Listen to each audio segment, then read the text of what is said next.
সাবেক প্রধানমন্ত্রী বেগম খালেদা জিয়া আজকে ঢাকার হযরত শাহজালাল আন্তর্জাতিক বিমানবন্দরে অবতরণ করবেন সকাল 10:30টায়। এই সংবাদে দলের নেতাকর্মীরা তাকে স্বাগত জানাতে সারা দেশ থেকেই ঢাকায় এসে জড়ো হচ্ছেন এবং ঢাকার বিভিন্ন গুরুত্বপূর্ণ সড়কে, যে সড়ক ধরেই খালেদা জিয়া যাবেন সেই সড়কের বিভিন্ন জায়গায় তাদের দাঁড়ানোর কথা রয়েছে। এরই মধ্যে আমরা দেখতে পাচ্ছি যে নারায়ণগঞ্জ থেকে কৃষক দলের একটি একাংশ তারা কাকলিতে এসে পৌঁছেছেন এবং তারা তাদের যেই কৃষকদের ঐতিহ্য ধান মাথায় এবং কাস্তে হাতে তারা রাস্তায় মিছিলও করছেন।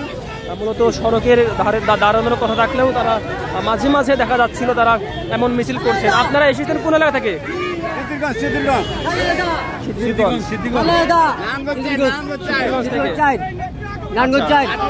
এবং সেই সাথে কৃষকরা এসেছেন কোদাল হাতে কাঁধে নিয়ে ডালি নিয়ে।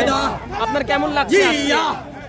একটু কথা বলতে চাই আপনার সাথে। কেমন লাগছে আজকে আপনার? ভালো লাগছে, আনন্দ লাগছে।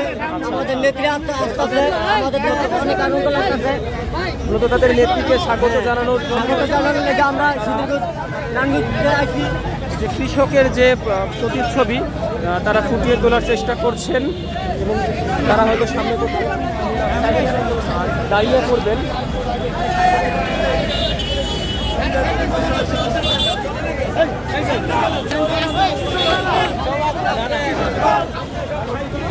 আমি যদি আপনাদেরকে দেখাই, পুরো কাকলির এই রাস্তা জুড়েই এখন পুরো জাতীয়তাবাদী দলের বিভিন্ন অঙ্গ সংগঠনের নেতৃবৃন্দের অবস্থান দেখা যাচ্ছে।